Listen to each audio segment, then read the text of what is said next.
Okay, we're going to talk about the apps.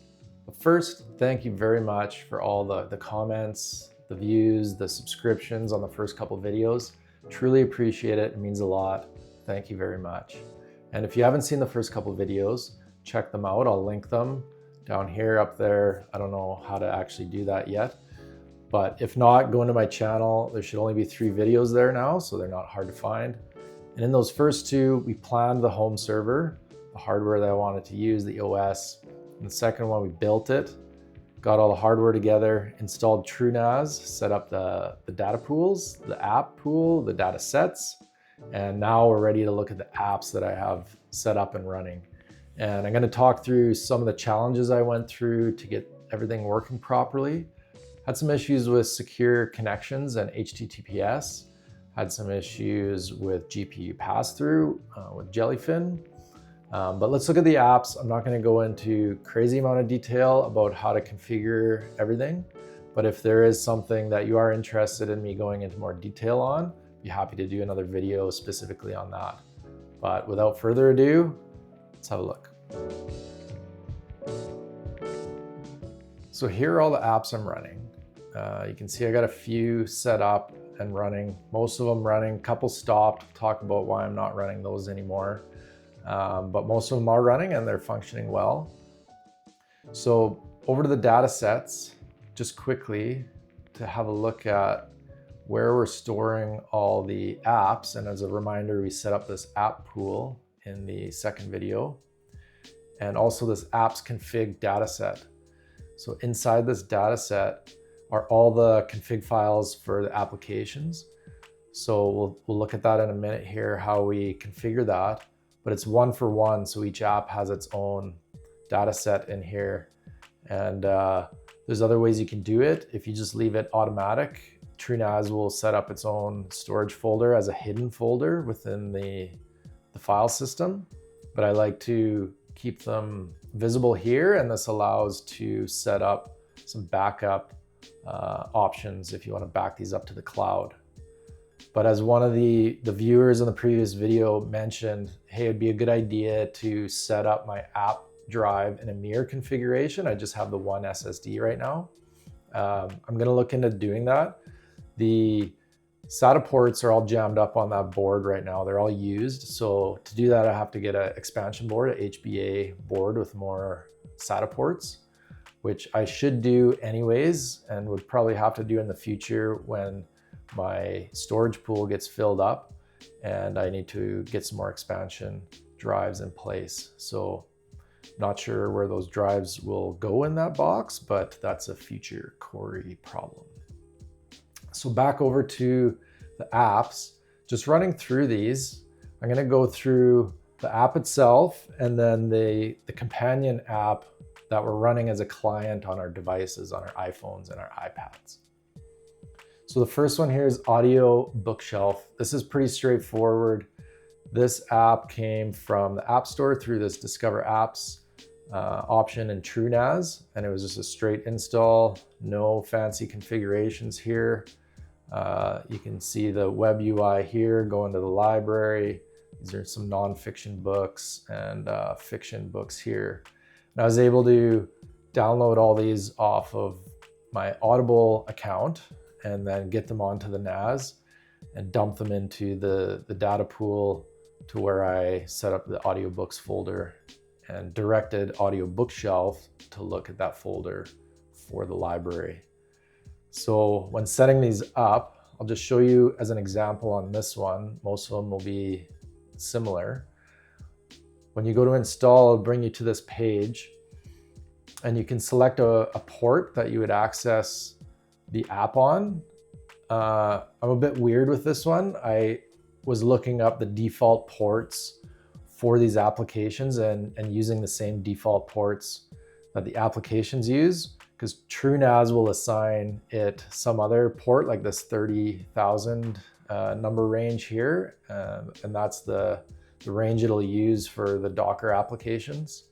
But I don't know, I looked up the default ports so that when I'm looking things up and it's referencing port numbers and I need to copy and paste something in, it's all the same and it's the default. So the WebUI ports, I try to use the default ports for that app. You don't have to, it's just something I do. But down here in the storage configuration, for the config storage on all these apps, you want to select host path. The default is the IX volume, and that's the one I mentioned gets created automatically by the system and becomes a hidden folder within the file system. The host path, you select that, and then you can select in your apps config, once you set up the Audiobookshelf or whichever app, the data set corresponding to that, you just select that, and that's where it's going to store all the config files. So I did that for the metadata and the config storage for this app, and then you just hit install. In this case, it's update. Most of these apps, they start with a 2 CPU and 4 gig memory maximum use. I just leave them all like that, unless there's something specific that I know is going to need a little more extra horsepower. So Audiobookshelf is set up. For the companion app, I'm using an app called Soundleaf. And the reason I like that is it connects directly to Audiobookshelf, and you're able to stream from Audiobookshelf your book, or you can download directly to your phone. Now, to download directly to your phone, it does have a small one-time fee to purchase the pro version of the app. It's not a subscription, it's just a one-time fee, pretty reasonably priced. The app works really well, I enjoy it. Okay, next on the list is Calibre-Web-Automated, and this is not within Discover Apps. This is a custom application that you can install, and I'll show you how to do that in a minute. There's a couple ways, and you can see this one's blue and this one's gray. The difference is basically this one's set up with the GUI. So you select the repository that you'd find most of the time on GitHub for these projects.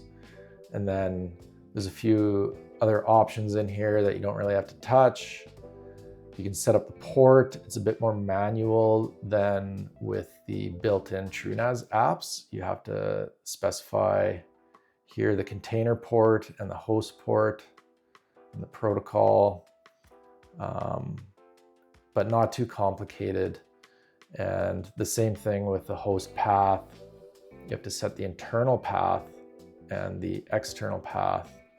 So there's a bit more to it, but typically when you find these projects, there'll be explanation on how to set these up and what paths that you need to mount between the container and the host. And it's, I think, a bit more clear to see how to do that when you set up a custom app like this one, and you do it with just a YAML file. So you would get this from the GitHub project and just copy and paste it in here. And then you would change anything that you need to change. And typically that's just the volume section. So you can see I'm mounting the data pool downloads Calibre book ingest from my host path. So that's on my TrueNAS dataset, and internal to the container is this book ingest folder. So it's a bit more customization to set up here, but it's not that complicated once you do a couple of them. And you can specify the port you want to use. So this is the external port you would connect to, and this is the port within the container. So you would always keep this the same, and you would just change the first number to be whatever number it is you want to connect to from your browser. So this one is set up for the downloader. But just to explain these apps for a minute, so Calibre-Web-Automated is a library tool to keep your books organized. So I have accounts set up for myself and my wife, and you can set up these bookshelves. And the bookshelves you can set up to be fiction, nonfiction, however you want to organize your books. But the shelves are also used to determine which shelves, which books will be synced to your e-reader if you choose to set that up. And this is something I'm pretty stoked on. We have Kobo e-readers, both my wife and I, and we read quite a bit.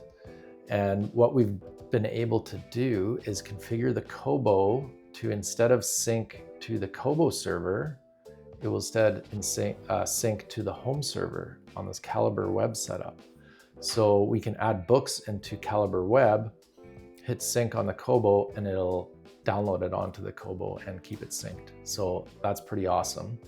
And the other thing that I set up on that was Tailscale. And we'll talk about Tailscale in a minute.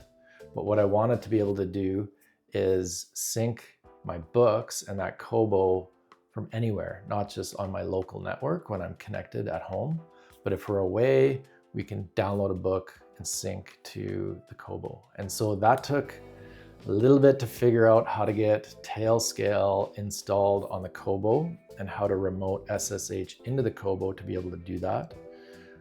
But it's awesome. I love it. If you're interested in how I did that and how that works, just let me know and I can do a video specifically on that.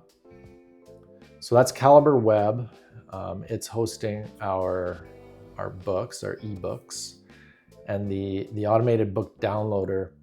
This one is a basic web interface that connects to different sources so you can download books and then it automatically feeds them into Calibre-Web. It's a bit glitchy. I've had a few issues with it, but it's working okay. But I think it needs a little more development and I'll keep monitoring how this thing's working. But so far it's okay. Code Server is a server version of VSCode. So instead of running VSCode on your desktop, you can run it on your server and then run it through a web app anywhere in the world. And so I plan to do a little bit of development on this server. So I wanted to get VSCode set up on this thing so I can do some testing. I haven't used it that much, but this is where I ran into my first issue with being able to log in securely through HTTPS and having that set up across the apps and doing that through Tailscale. I had some issues, and then trying to set it up through a reverse proxy. I was never able to get that to work with Nginx. I don't think I understand it enough, but I have a solution to that, and it's at the bottom of this list here, this TSD Proxy. We're going to talk about that when we get down there, but it's awesome. I love it. You're going to love it. And it's super easy to use. So Immich, this is the Google Cloud, Google Photos replacement. I haven't used it that much yet. It was a big change getting Jellyfin set up and getting the family using Jellyfin. And it's going to be an even bigger change getting them to use Immich instead of Google Photos. So I haven't tested this out yet. I don't want to get them using it before I do and I can work out all the kinks. I just haven't had the time with setting all this other stuff up. So this one is on the back burner right now.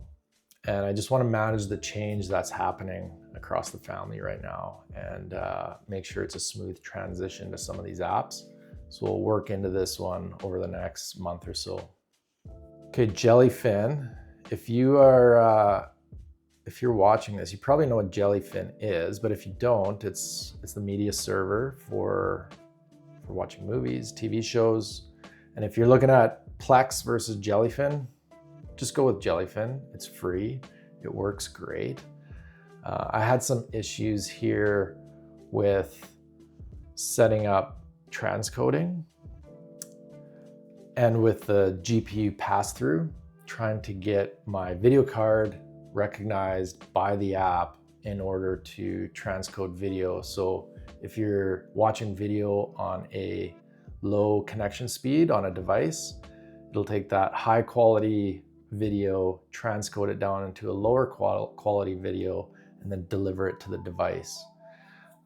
This is a bit challenging to get working sometimes, and depending on your video card and your setup, it can be a challenge. And I'm going to show you a bit of what I had to do to get this working. And the first thing was to ensure in your settings that you have installed NVIDIA drivers. This look, if you're running an ATI card, I'm sorry, I don't know what's required to get that working. From what I have read and seen, it's easier to get NVIDIA cards working with Linux and with these systems. And so ensuring that these drivers are installed is the first step to get those NVIDIA cards to work with the pass-through. And then within the Jellyfin config, down near the bottom, it says use this GPU. And you have a GPU there listed out that you can select. Now, it didn't always say a Quadro P2200. It used to say a GT 1030. And what I realized after an embarrassingly amount of time trying to figure it out was that the GT 1030 doesn't actually have encoding capabilities, just decoding capabilities. And so I spent forever trying to get this thing working to transcode, and the card actually didn't support it. So I had to buy a different GPU. I found it on Facebook Marketplace. The Quadro P2200s, they're a 5 GB DDR VRAM GPU, and they're quite powerful for video transcoding.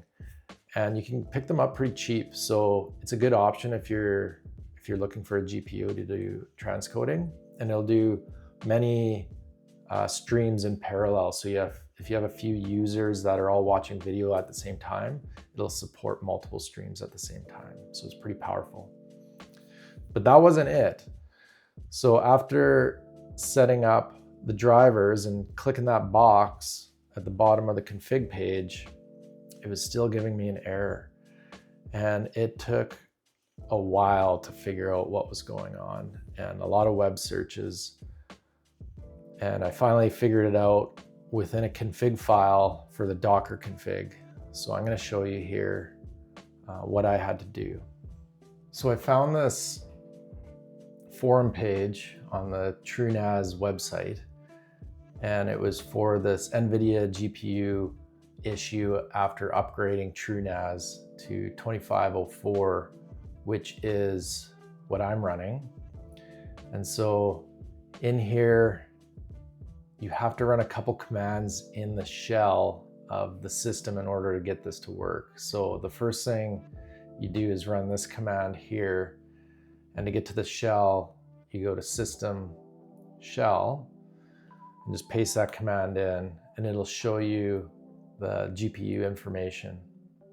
So you have the PCI address here, you have the UUID here, and those are the things you need to input into the next command, along with which app you want to pass it through to. And you have to do this for each app that you want to pass through to. So the next thing you do is run this command, but replace app name with, for example, Jellyfin, and then you replace PCI slot and GPU UUID with the numbers or the strings that are found here and here. And then you paste that command in your shell as well. And that command will go and update a config file in the background for that application. And that is what I had to do to get this thing to work. That took a bit to figure out. So hopefully that helps some people out if you're struggling with this, because I sure was. Okay, the next app is Jellyseerr. This is a cool app. It looks good, it's modern. And what it is a media content discovery app. So for your TV shows and movies, to discover new content and then send a request to your downloader to download that content.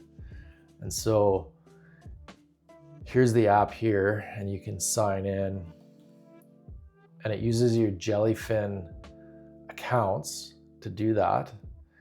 And then you set up a connection to your sonar and radar apps. And when your users come in and browse, they can request that you download content. And so you can set it up where when you request it, it just automatically downloads. And when other users, like your kids, for example, request content, it actually comes to you for approval, and then you have to approve it. So really cool, really beautiful interface, and it works quite well. My only beef with this one is for user accounts, you can't restrict what they're seeing. So on Jellyfin, I have it set up where my kids can only see certain rated content, and on here you can't restrict it. So hopefully that's a feature they put in future releases, but currently I don't think that's a feature. Okay, and then you'll see Music Assistant here and Ollama are stopped and not running. And there's a reason for that, and it's because I'm running them in either on a different machine right now or within a VM. So Music Assistant is a Home Assistant add-on that runs alongside and provides access to your music accounts within Home Assistant. I'm not going to get into that in this video. I'm going to do some future content on Home Assistant as I work through setting that up. But I originally installed it on here. I might as well just delete this because it's running within the virtual machine that Home Assistant is running on at the moment. And Ollama, I was playing around with this just to get my toes wet a little bit on AI, and was using it within the code server to provide AI generated code suggestions and autocomplete. But I'm also running this on a different machine right now. And that's probably going to be my next video, is setting up an AI server, which I'm super stoked about. So yeah, we'll look at that in the next one.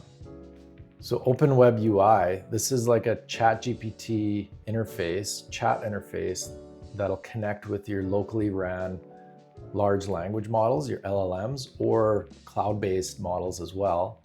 It looks like this. It's a chat interface, really powerful.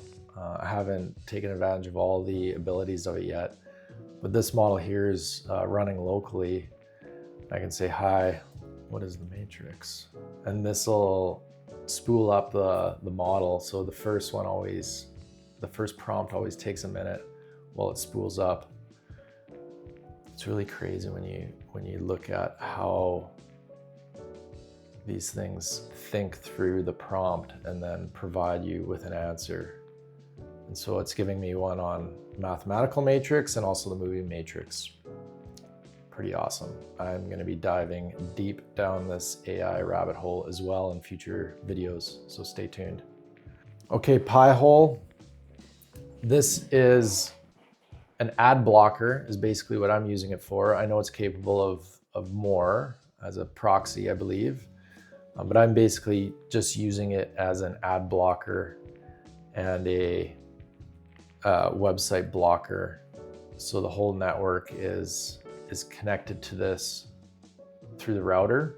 So my router points to this address before any traffic goes out, and it'll filter the web traffic. And so you can see this has 1.7 million domains on the list of blocked URLs and how many queries are actually getting blocked. So these are all ads and spam and things that are getting blocked on web pages that we're visiting.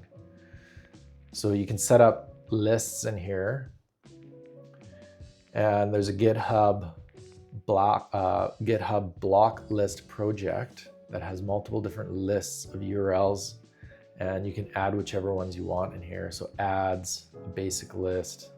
This is a tracker or a tracking one. This is abuse and drug use and fraud and all these nasty things you don't want your folks exposed to or being put onto your devices. Malware, for example, phishing. So just add those lists on here, and it'll block all that, so you don't see any of it when you're browsing around the web. Pretty cool, really cool.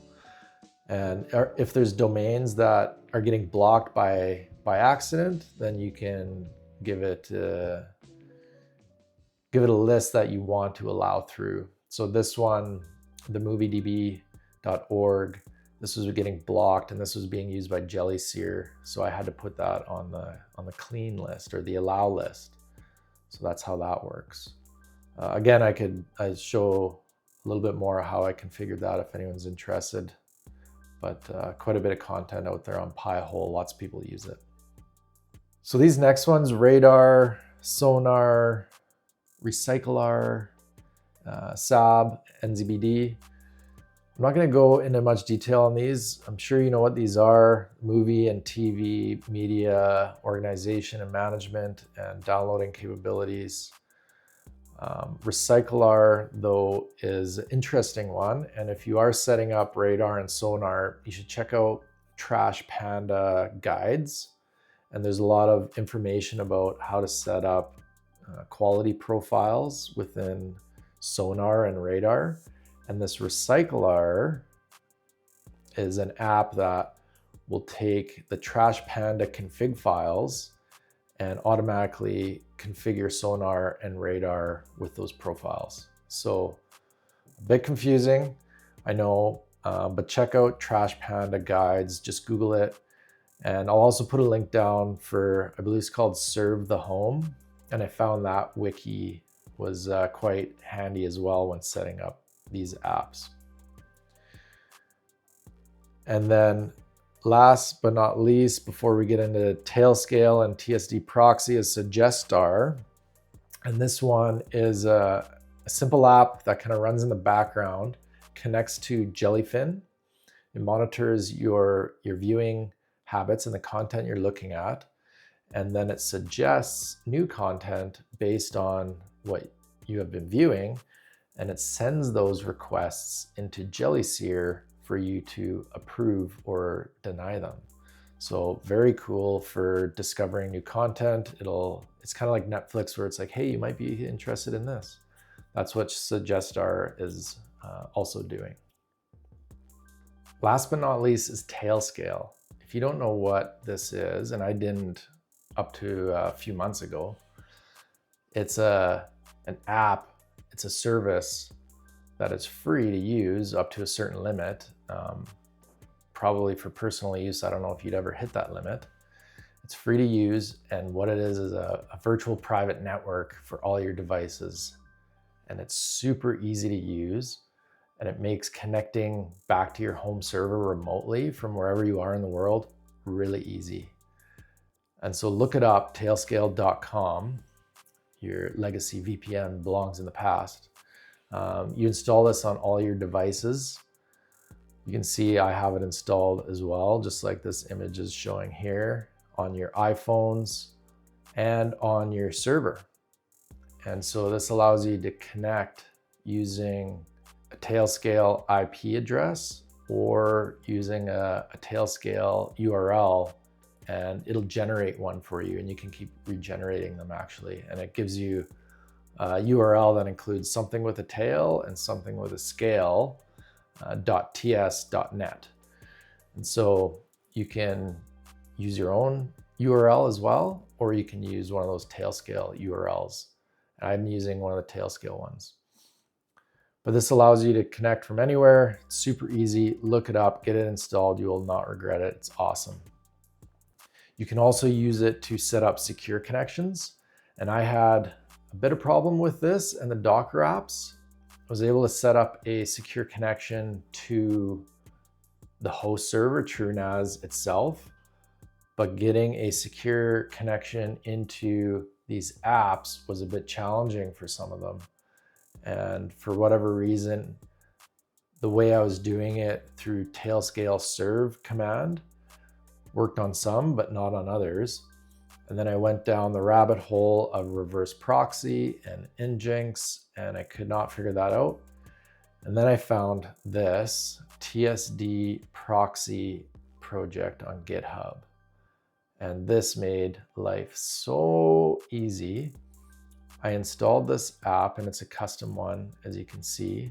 Just pasted this in here, and all I changed was the volumes. So I gave it a config for data and config within my apps config dataset. I mapped those across. That's all I changed. installed it. And then for all the apps that you want to give secure access to, all you have to do, for example, let's say on code server, is near the bottom of your config, you add these labels, these environment variables with these keys. So TSD Proxy enable, true. In the container, this gives you an option, select code server, and then another key, TSD Proxy container port. And this is the port you specify that you want to direct the secure connection to. And then TSD Proxy name is the prefix that will be attached to your URL that you'll access the secure connection to. So for example, on this one, I can type code and my Tailscale URL, and it brings me to the secure connection to VSCode. I'd have to look up the password and paste that in here to connect, but that's awesome. I can do the same for, I made one for AI. So AI and my URL, and it brings me to the open WebUI interface. So this is really cool, I think. It makes it easy to get to your apps. You could set this up for all your apps, and you don't have to remember all the ports that everything is running on. You just give it a name that you'll remember, like code or AI or Jellyfin, and you can connect to all your apps that way.